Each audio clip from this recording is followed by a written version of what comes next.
Semua keturunanmu yang akan menerima pembalasanku.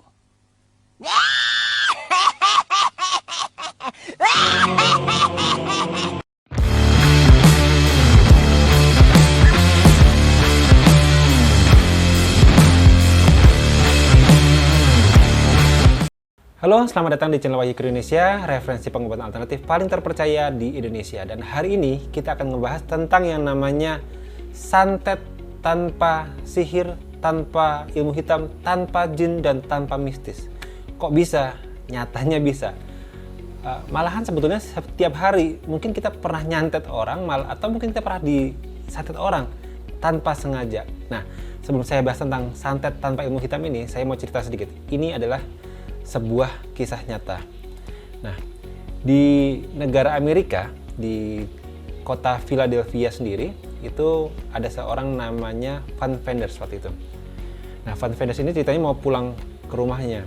Pas mau pulang ke rumahnya, dia itu harus lewat yang namanya kuburan angker ceritanya gitu. Jadi di kota Philadelphia itu ada kuburan yang angker.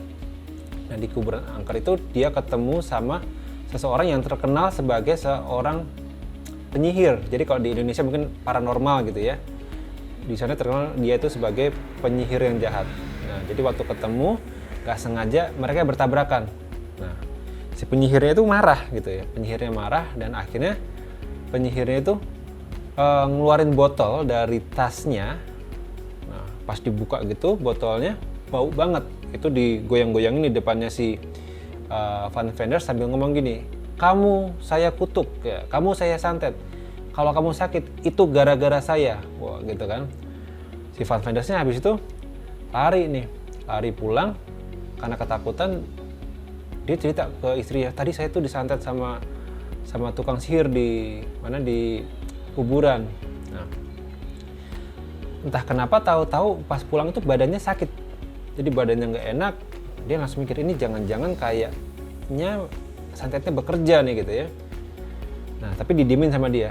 Besokannya tambah parah sampai 3 hari. Nah, pas 3 hari si Van Vanders ini panik. Akhirnya dibawalah ke rumah sakit oleh istrinya. Nah, saat di rumah sakit didiagnosa sama dokter.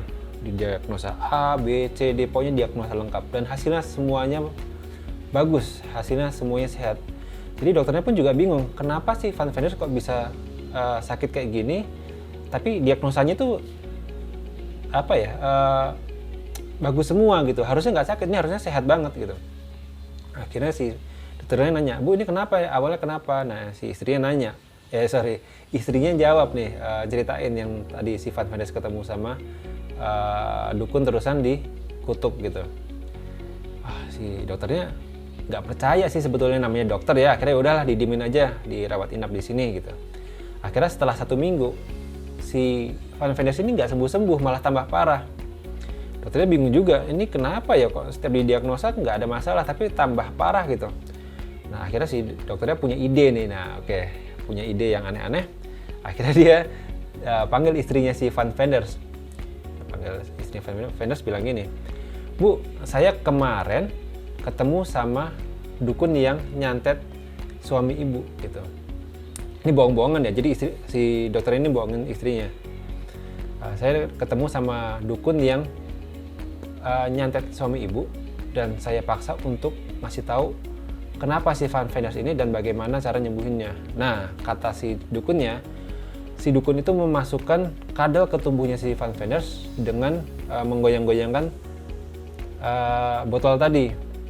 Nah, sekarang di perutnya si Van Vanders tuh ada kadal, makanya Van Vanders jadi sakit. Nah, caranya untuk supaya sembuh adalah mengeluarkan kadal dari perutnya, yaitu dibikin muntah. Nah, gimana? Kira-kira mau nggak nih saya obatin supaya muntah dan santetnya hilang? Kata istrinya mau. Ya udah, istrinya cerita ke Van Vanders. Akhirnya si dokternya ngambil suntikan yang isinya itu cairan. Kalau disuntikin ke orang itu pasti akan mual banget dan muntah parah. Nah, singkat cerita, dokternya nyuntik ke Van Vandersnya mual dan muntah parah, banyak banget gitu ya. Nah, tanpa diketahui si Van Vanders sama si istrinya, si dokter itu ternyata ngumpetin kadal dan dilemparin ke muntahannya si Van Vanders tanpa ada yang tahu, ya jadi yang tahu cuma dokternya aja.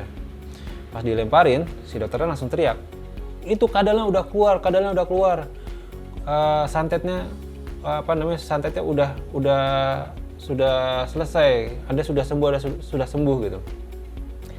Nah, Van Venus kan bingung juga kok bisa ada kadal keluar dari perutnya lewat muntah gitu. Tapi karena dia lemes akhirnya dia tidur. Nah, pas keesokan harinya pas dia bangun tahu-tahu sudah sembuh total, kayak nggak pernah sakit. Jadi ini kan aneh gitu ya, suatu hal yang mistis gitu ya, santet, tapi disembuhinnya dengan cara dibohongin gitu ya, Nah, ini fenomena apa gitu ya. Nah, inilah yang dinamakan dengan nocebo effect. Nah, nocebo effect itu adalah, nih dalam bahasa Inggris ya, a harmless thing that causes harm because you believe it's harmful. Terjemahnya adalah sesuatu yang tidak berbahaya tapi menjadi berbahaya karena Anda percaya bahwa itu berbahaya. Contohnya seperti apa? Kalau di Indonesia sendiri gitu ya, yang paling sering ya, itu orang tua ke anaknya itu sering nyantet gitu, dalam tanda kutip nyantet. Banyak orang tua yang bilang, nak jangan makan permen nanti batuk. Jadi setiap anak yang mau permen dibilang jangan makan permen nanti batuk, jangan makan permen nanti batuk. Nah, suatu hari si anak ini sembunyi-sembunyi makan permen. Pas habis makan permen nggak lama dia batuk. Dia langsung berpikir, jangan-jangan ini gara-gara makan permen saya jadi batuk nih. Akhirnya seumur hidup setiap dia makan permen dia pasti batuk dan sakit. Ini ada salah satu yang namanya nocebo effect. Permen kan nggak berbahaya, tapi karena dia percaya bahwa ini berbahaya akibat kata-kata ibunya tadi, akhirnya setiap dia makan permen dia akan batuk. Kira-kira simpelnya seperti itu. Nah, bagaimana dengan nocebo effect di Indonesia? Di Indonesia ini banyak banget. Jadi kalau kita mau ngomong tentang nocebo effect di Indonesia, karena Indonesia ini secara kultural itu antara sengaja nggak sengaja itu kita tuh suka nyantet orang dan kita sering disantet orang. Oke. Contohnya gimana? Kalau contohnya kita lihat ini ya. Jadi ini adalah tipe-tipe kutukan atau santet. Ada family, mother, personal, national, state-owned house, penal gitu ya. Ada berapa nih? Ada 8, tapi saya akan bahas 4 aja yang sering terjadi di Indonesia. Yang pertama adalah mother gitu ya. The curse thrown by a mother on her child gitu ya. Nah, ini artinya adalah sebuah kutukan atau santet yang dilontarkan ibunya kepada anaknya. Ini sebetulnya bukan cuma ibunya, tapi bapaknya juga. Jadi orang tuanya sebetulnya. Contohnya kayak tadi. Nah, jangan makan permen, nanti kalau makan permen sakit. Akhirnya anaknya setiap makan permen jadi sakit. Nah, itu yang pertama. Itu kan sering banget ya. Terus yang kedua adalah own. Own itu adalah thrown on oneself as a form of punishment. Nah, ini biasanya adalah seseorang yang punya karisma seperti paranormal, dukun gitu ya. Jadi dia mau nyantet itu pakai nocebo effect ini tadi. Ini adalah seperti yang persis yang dialami sama Van Venus. Si dukun bilang bahwa kalau sakit adalah karena saya, dan akhirnya si Van Venus sakit. Ini adalah tipe yang own. Nah, yang ketiga adalah house, atau thrown at someone's house. Jadi ini yang dikutuk atau disantet adalah rumahnya. Contohnya apa? Contohnya adalah jangan tinggal di situ, rumah itu bikin sial. Gitu kan banyak ya. Wah, kalau tinggal di rumah itu biasanya rezekinya seret. Nah, jadi orang tinggal di situ tahu tahu rezekinya seret, dia berpikir jangan-jangan rumah ini dikutuk, jangan-jangan saya rumah ini disantet gitu. Jadi rumah pun juga bisa disantet ternyata. Nah, yang terakhir adalah penal. Nah, ini yang bahaya sebetulnya. A curse as a form of punishment for offenses done by not skillful magician. Jadi ini kutukan atau santet, tapi bukan oleh paranormal atau dari dukun, tapi orang biasa. Contohnya saya punya masalah sama orang gitu. Ada orang punya utang sama saya. Terus orang itu nggak bayar-bayar. Saya akan bilang ke orangnya, oh, bapak ini nggak bayar-bayar utang, saya doain bapak nanti pulang kecelakaan. Nah, tahu-tahu dia pulang kecelakaan. Nah, itu bisa kejadian. Tapi sebetulnya itu bukan santet, tapi yang namanya nocebo effect. Oke, jadi ini adalah tipe-tipe nocebo effect atau santet. Nah, jadi yang paling sering di Indonesia adalah yang mother, own, house, sama penal seperti yang saya jelasin tadi. Nah, kalau kita sudah tahu tipe-tipenya, gimana sih caranya kita menghindari atau menangkal santet tanpa ilmu hitam ini? Apakah harus pakai ilmu hitam atau pakai ilmu putih? Ya enggak gitu, karena enggak pakai ilmu apa, makanya pakai yang namanya prinsip hipnoterapi. Caranya cuma dua sebetulnya. Pertama adalah dengan tidak mempercayai atau tidak menghubungkan santet dengan kejadian tertentu. Contohnya tadi, kalau ada orang bilang, kalau kamu sakit nanti itu karena saya, nah gitu. Jadi nggak usah percaya. Jadi kalau nanti kita sakit, ya kita anggap aja itu sakit biasa. Karena apa? Ketika kita pas sakit, kita hubungan dengan kata-kata tadi, saya jamin 1000%, sakitnya akan tambah parah. Saya jamin 1000%. Tapi kalau kita, ini mah sakit biasa gitu ya, nanti cenderung penyakitnya akan reda sendiri. Ya kayak penyakit biasa aja.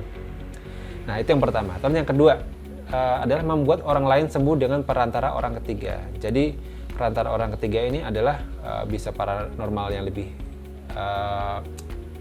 sakti, kiai, ustadz gitu ya. Itu bisa memposisikan diri untuk menyembuhkan orang-orang yang disantet walaupun tanpa ilmu hitam. Ini adalah prinsip-prinsip hipnoterapi untuk mematahkan santet atau kutukan. Jadi simpel, sebetulnya cuma dua itu. Dengan tidak percaya atau membawa orang ketiga yang dipercaya kemampuannya melebihi orang yang mengutuk atau menyantet kita. Udah simpel, cuma dua itu. Dan insya Allah sembuh, karena saya pernah melakukan ini kepada klien saya dan sembuh gitu ya. Kapan-kapan saya cerita di video berikutnya. Jadi simpel banget sebetulnya bahwa kita ini harus paham bahwa kata-kata ini adalah senjata yang sangat mematikan, walaupun tidak ada bentuknya, tapi bisa mematikan dalam arti sesungguhnya.